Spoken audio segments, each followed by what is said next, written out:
Bonjour les Verseaux, j'espère que vous allez bien. On va découvrir ensemble vos énergies pour la semaine du 15 au 21 novembre. Gardez bien à l'esprit que ce sont des énergies générales, c'est comme une sorte de météo et vous seul décidez de ce que vous en faites. Donc prenez uniquement ce qui résonne pour vous dans ce tirage et le reste vous laissez. Je vous invite également à consulter les vidéos de votre ascendant et des autres signes de votre thème astral pour compléter ces informations. Ici, l'énergie avec laquelle vous entrez dans la semaine, ce que vous voulez cette semaine, comment vous vous sentez, la force qui vous soutient, le challenge à relever, le résultat global de votre semaine et quelques messages conseils pour finir. Avant de retourner, j'avais oublié les jeux que j'utilise cette semaine. Le Tarot of Mystical Moments, qui est vraiment absolument magnifique. Je découvre les cartes, là je l'ai reçu il n'y a pas longtemps, mais vraiment c'est gros coup de cœur ce tarot-là. Et le Tarot des Anges Gardiens. Vous retrouvez sous chaque vidéo les liens de tous les jeux Tarot, Oracle que j'utilise et le lien aussi pour les guidances personnalisées.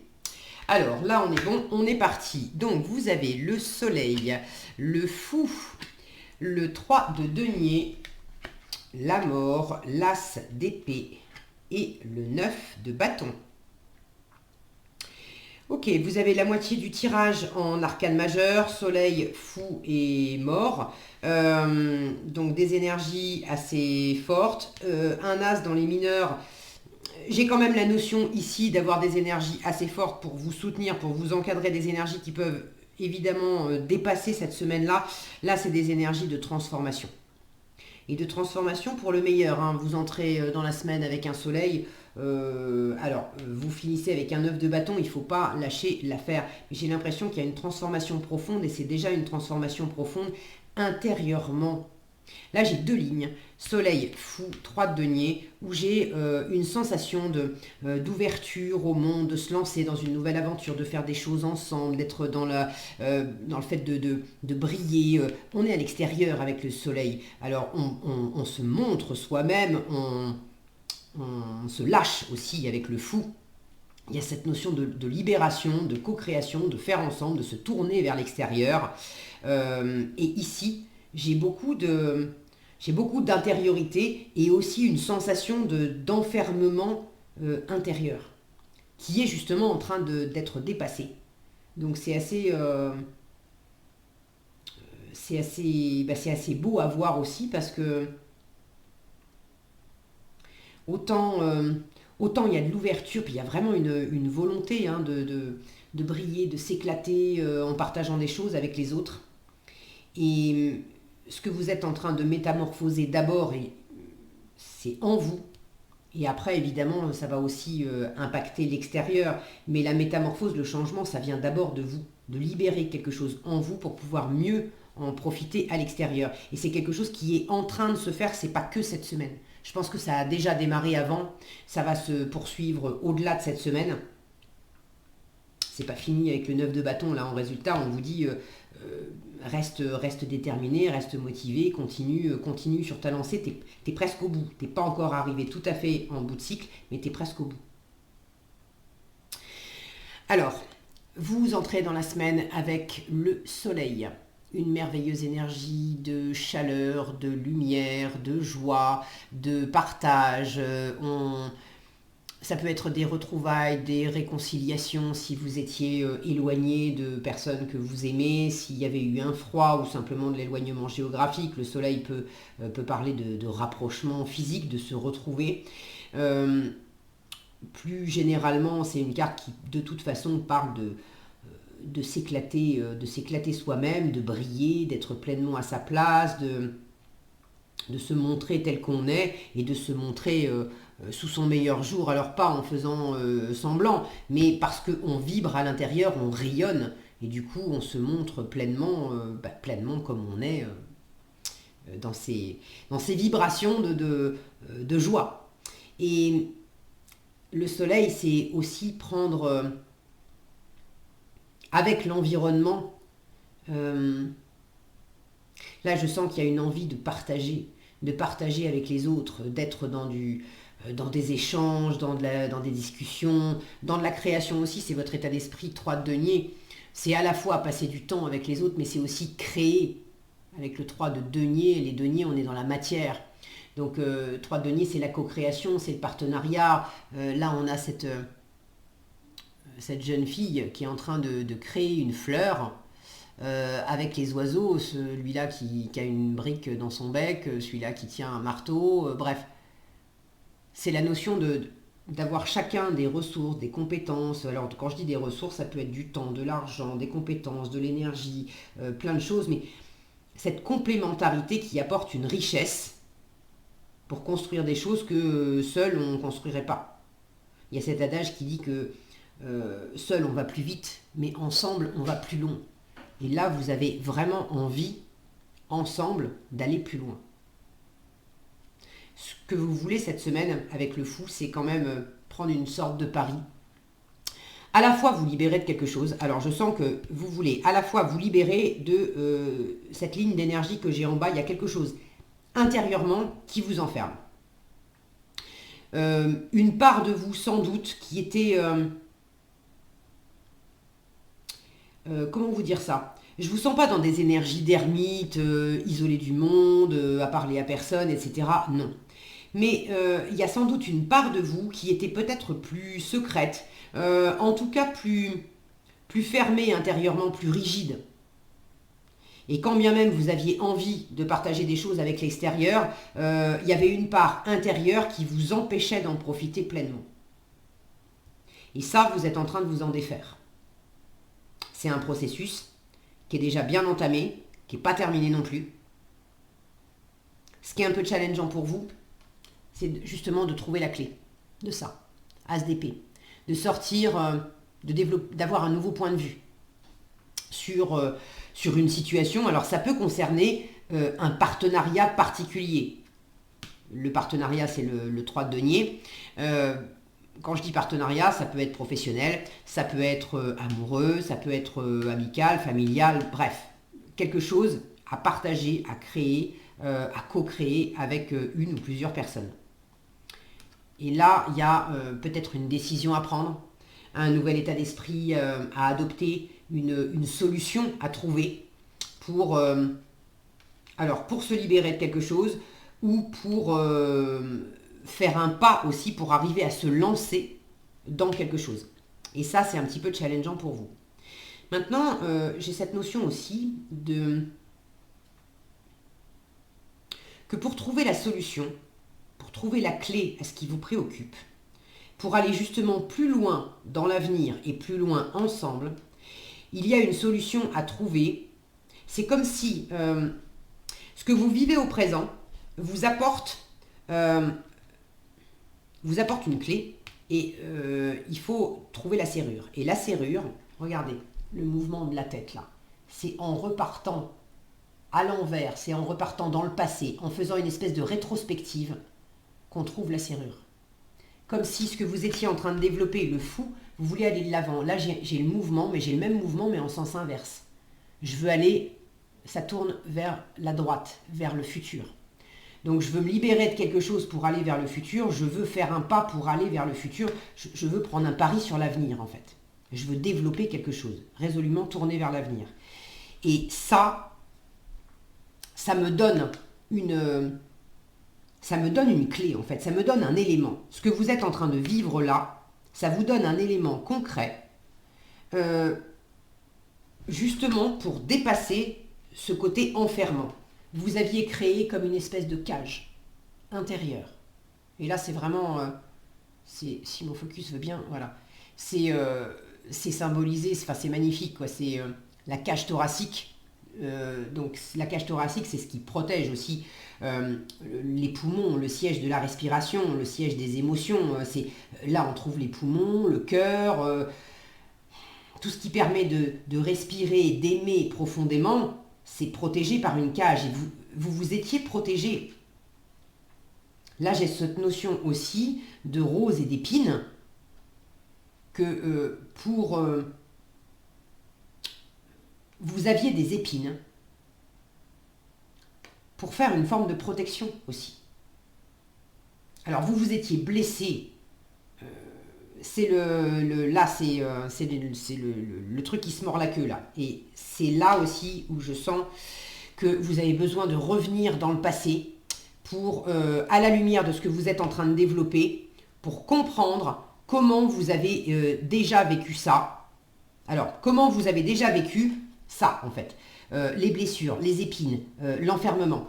Et comment les douleurs d'hier, les difficultés d'hier, vous ont conduit année après année, étape après étape, relation après relation, projet après projet. Je ne sais pas dans quel domaine exactement ça s'inscrit, vous le savez mieux que moi. N'hésitez pas d'ailleurs à partager dans les commentaires, je suis toujours ravie de vous lire.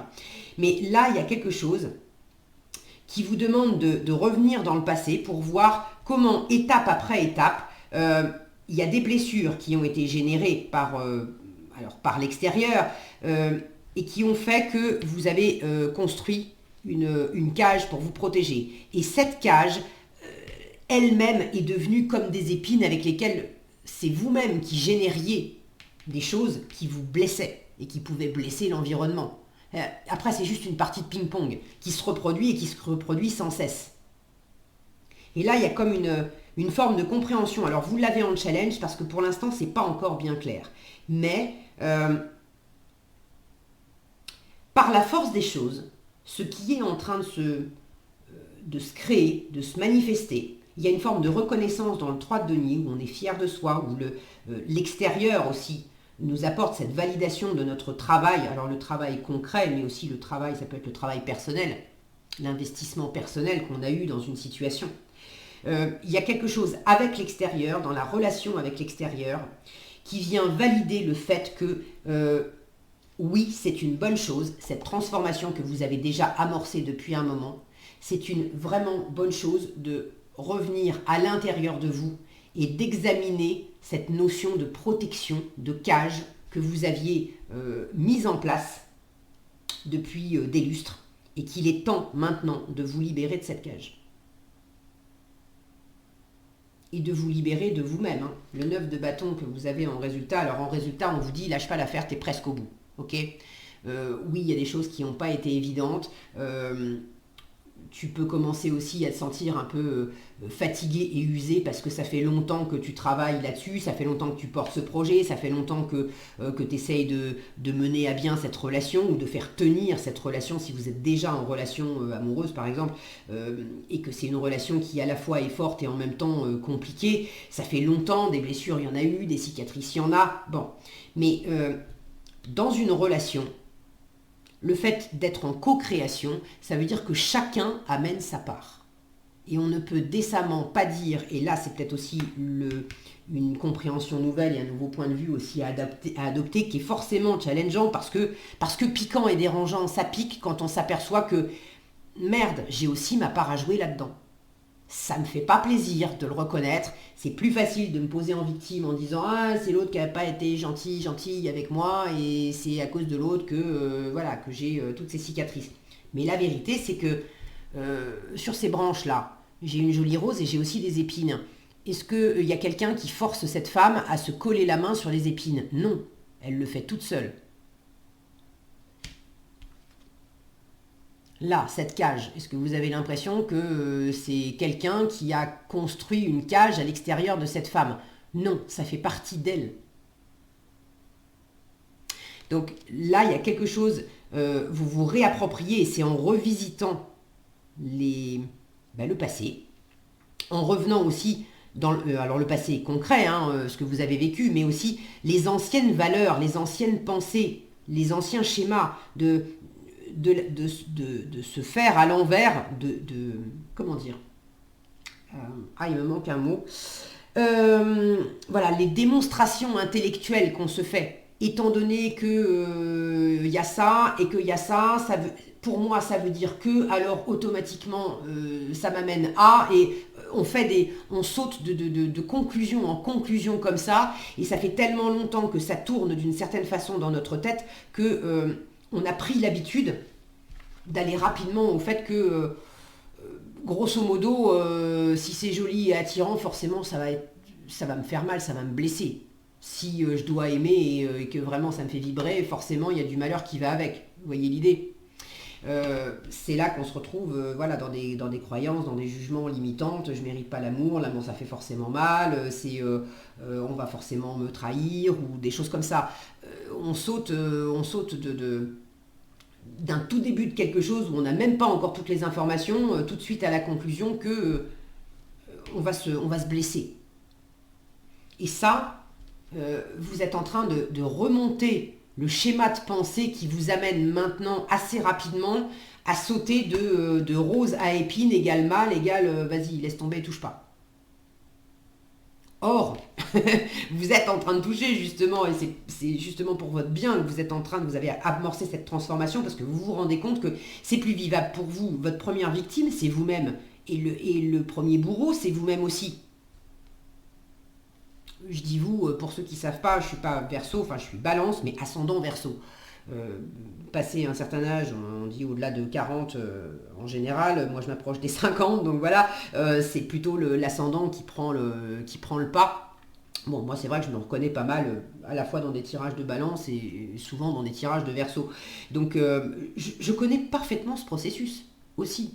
Faut pas en avoir peur, d'accord? Ça sert à rien de se juger avec, ça fait pas avancer le schmilblick. Au contraire, c'est tellement plus riche et tellement porteur de reconnaître une bonne fois pour toutes comment ça marche pour désamorcer le truc, pour faire autrement, pour s'en libérer. Regardez cette femme. Non seulement elle a la main sur les épines, mais elle a la tête tournée, elle regarde même pas, elle profite même pas de la beauté de la rose, ni du parfum de la rose, elle a la tête tournée de l'autre côté. Et pour autant, il y a quelque chose, regardez son visage, si mon focus veut bien, voilà. Il y a quelque chose de posé, de presque satisfait, elle a un léger sourire sur les lèvres. Il y a un côté comme si je m'étais accommodée. C'est ok. De toute façon, cette rose, elle est quand même belle et elle sent quand même bon. Alors il y a des épines et puis je m'accommode de ça. Et j'aime bien voir ce sourire-là parce que c'est ce que je ressens dans votre fin de semaine. C'est que oui, il y a des moments où ça a été compliqué. Oui, je sais que je me suis blessée par le passé. Je sais que je me suis renfermée dans des idées qui n'étaient pas bonnes pour moi. Je suis en train de développer un nouvel état d'esprit. Je suis en train de me rendre compte aussi de comment je me suis coupée des autres, comment je me suis coupée de moi-même, comment je me suis peut-être empêchée d'aimer, comment je me suis empêchée aussi de m'engager. J'ai une notion d'engagement pour certains. L'engagement a été compliqué. Mais là, ce travail, vous l'avez tellement bien entamé, il n'est pas fini, mais il est déjà bien entamé et c'est grâce à des personnes autour de vous. Vous avez les exercices pratiques en fait avec une ou plusieurs personnes autour de vous et ça vous fait apprendre, ça vous fait avancer, vous êtes presque au bout et c'est là que cette femme, elle a ce petit sourire satisfait parce que c'est vrai, j'en suis pas encore sortie, c'est vrai, j'ai encore la main sur les épines, c'est vrai, j'ai encore mal et j'ai encore voilà, les blessures d'hier qui sont encore visibles et que je peux encore ressentir, mais je lâche pas l'affaire et je suis presque au bout et j'ai ce petit sourire parce que je sais que c'est presque fini. Et à la fin de la semaine, vous en êtes là.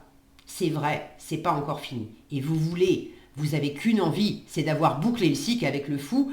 Le cycle, il est enfin bouclé et on passe à autre chose. C'est soit réellement dans la matière, il y a un nouveau pas qui est franchi, donc on change de situation. Soit c'est intérieurement, c'est symbolique.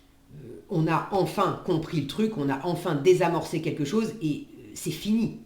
On n'adoptera plus tel comportement, on n'aura plus tel schéma de pensée. On ne peut plus revenir en arrière puisque maintenant j'ai compris, j'ai désamorcé, ça ne peut plus fonctionner comme avant. Donc le cap, il est franchi. Et ça, vous y êtes presque. Alors lâchez pas l'affaire les Verseaux, c'est très joli. Alors après, dans la matière, de quoi ça parle, ça peut se vivre de multiples façons, dans de multiples domaines, mais l'énergie, regardez ce fou, il y a encore quelque chose là qui évidemment vous fait peur, parce qu'avec le fou, c'est toujours un pari. Regardez cette carte, c'est un crocodile, en fait, donc dans les profondeurs, il y a la peur d'être croqué tout cru, en fait, dans ce pari que vous prenez, mais en même temps, si vous vous laissez porter, regardez au bout de sa queue, on a la promesse qu'on a encore une belle fleur. On a quelque chose une fleur jaune, lumineuse, comme un soleil aussi. Il y a quelque chose d'éclatant à partager aussi. On retrouve cet oiseau ici, on le retrouve là, sur sa main. Là, il y a une envie peut-être pour certains, ça ne va pas parler à tous les Verseaux, mais pour certains, il y a une connexion particulière avec quelqu'un. Je vous disais, le soleil, c'est dans le tarot de Marseille, on a des jumeaux dessus. Alors, ça peut être une personne, amoureusement, ça peut être amical, famille, bon. Mais il y a quelqu'un qui vous est quand même cher, avec qui il y a un environnement qui est vraiment très chaleureux, très cher à votre cœur. Et il y a quelque chose qui vous fait vraiment envie de concrétiser ensemble. Mais ça demande de franchir un cap, et pour franchir un cap, ça demande aussi de se libérer de quelque chose. Et vous êtes presque au bord de trouver... disons que vous avez... pour moi, vous avez la clé, vous avez la serrure, et vous êtes en train... Vous savez, ces serrures-là qui bloquent un peu. Vous êtes en train d'agiter cette clé-là, d'asticoter cette serrure avec cette clé, comment ça marche, et ça bloque, et c'est dans quel sens, et c'est à droite, et c'est à gauche. Et le déclic, vraiment, vous en êtes pas loin. Pas loin. Donc, restez motivés, les Verseaux, ça se décoince. Ok, continuez dans la matière. Tout ce que vous pouvez faire pour partager, pour continuer à briller, pour continuer à vous éclater, pour continuer à aimer, pour continuer à construire, faites-le. Parce que l'un n'empêche pas l'autre. Continuez cette construction. Ça participe, au lieu de chercher que avec votre tête, parce que ça ne va pas vous aider de rester que dans la tête, c'est en challenge. Dans la matière, il y a de toute façon quelque chose profondément qui est en train de s'opérer dans le changement. Donc continuez à œuvrer dans le concret, la transformation, elle se fait. Alors en conseil, vous avez As de l'action, encore un As, ça vous fait 2 As dans le jeu. As de l'action, on vous dit ce chérubin annonce de nouvelles opportunités, créativité, donc il y a du changement. Créativité, changement de carrière, réalisation de vos rêves. Si vous avez l'habitude de toujours tout remettre au lendemain, il est temps de passer à l'action. C'est le moment de vous lancer dans une nouvelle activité professionnelle. Vous avez toutes les aptitudes pour cela, croyez en vous. Alors, activité professionnelle ou autre. Hein. As de l'action, c'est l'as de bâton. Avec les bâtons, on est dans la passion. Donc oui, ça peut être le travail, mais ça peut être une nouvelle relation amoureuse. Ça peut être quelque chose qui, par définition, vous passionne et vous fait très envie. Voilà. Guérisseur de la prospérité, c'est la dame, la reine de denier. Vous êtes une personne à part. Votre esprit créatif et votre sens de l'innovation sont les clés de votre réussite. C'est le moment d'évoluer professionnellement, mais attention à ne pas négliger votre famille. Cette lame représente une personne, peut-être vous, terre à terre, avec des dons pour le dessin et la décoration ouverte et mature. Et moi, ce qui attire mon œil, c'est toutes ces fleurs, toutes ces roses qu'on a sur sa robe. Il y a vraiment quelque chose qui fleurit, qui s'épanouit. Vous épanouissez. Et ça faisait longtemps que vous étiez peut-être blessé et pour une part renfermé sur vous-même. Ça ne veut pas dire que vous étiez en train de pleurer sur vous tout le temps, à jamais vous réjouir avec votre environnement. Mais il y avait une part de vous intérieurement que vous montriez peut-être pas forcément d'ailleurs. Une part de vous qui était quand même plus dans l'austérité, dans quelque chose de douloureux, d'enfermé. Et ça, vous êtes en train de péter les barreaux de la cage. Et ça fait bien plaisir. Voilà ce que j'avais pour vous, les Verseaux. J'espère que cette vidéo vous sera utile. Si elle vous a plu, je vous invite à la liker, la partager, la commenter. Et pour être averti quand je publie de nouvelles vidéos, il suffit de vous abonner et d'activer la cloche des notifications. Prenez bien soin de vous, passez une excellente semaine et je vous dis à bientôt dans un prochain tirage.